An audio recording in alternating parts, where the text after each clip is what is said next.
आज आपण बनवूया आयर्न आणि कॅल्शियमने परिपूर्ण असलेले, पटकन ऊर्जा देणारे आणि साखर नियंत्रणात ठेवणारे नाचणीचे लाडू।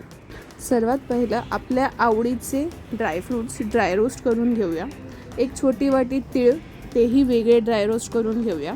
मी डेसिकेटेड कोकोनट घेतलाय छोटी वाटी। तुमच्याकडे सुकं खोबरं असेल घरात ते किसूनही तुम्ही घेऊ शकता। त्यालाही थोडं ड्राय रोस्ट करून घ्यायचं आहे आणि थंड होऊ द्यायचं आहे परातीमध्ये। तोपर्यंत आपण पॅनमध्ये आता 3 चमचे तूप घेऊया। हे तूप गरम झालं की त्यामध्ये आपण 1 कप नाचणीचं पीठ टाकून घेणार आहोत आणि ते छान भाजून घेणार आहोत जोपर्यंत त्याचा रंग बदलत नाही आणि एक छान सुगंध सुटत नाही। नाचणीमध्ये फायबर खूप जास्त प्रमाणात असतं, त्यामुळे तुम्हाला भूक पटकन लागत नाही आणि म्हणूनच आपलं वजनही एका वेळेला नियंत्रणात राहतं। त्यामुळे जर छोटीशी भूक लागली आहे, काहीतरी हवंय किंवा गोड खायचं आहे पण साखर नियंत्रणात ठेवायची आहे, तर आपण हे नाचणीचे लाडू खाऊ शकतो।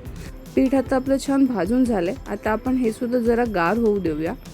मगाशी ड्राय रोस्ट केलेलं साहित्य आता ब्लेंडरमध्ये घेऊया। त्यात 1 वाटी शेंगदाण्याचं कूट, पाऊण वाटी गुळाची पावडर टाकूया आणि ब्लेंड करून घेऊया। ब्लेंड झाल्यानंतर जे पीठ आपण मगाशी थंड करायला ठेवलं होतं त्या पिठामध्ये हे छान मिक्स करून घ्यायचं आहे।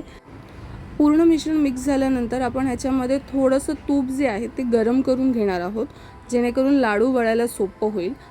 नाचणीचा ग्लायकेमिक इंडेक्स कमी आहे, त्यामुळे गुळाचा वापर करून जरी आपण याचे लाडू बनवले तरी साखर जी आहे ती नियंत्रणात राहते। याशिवाय तुम्ही याच्या डेट पावडरचा वापर करू शकता किंवा डायरेक्ट आपले खजूर जे आहेत ते बिया काढून मिक्सरमधनं ग्राइंड करून घेऊ शकता।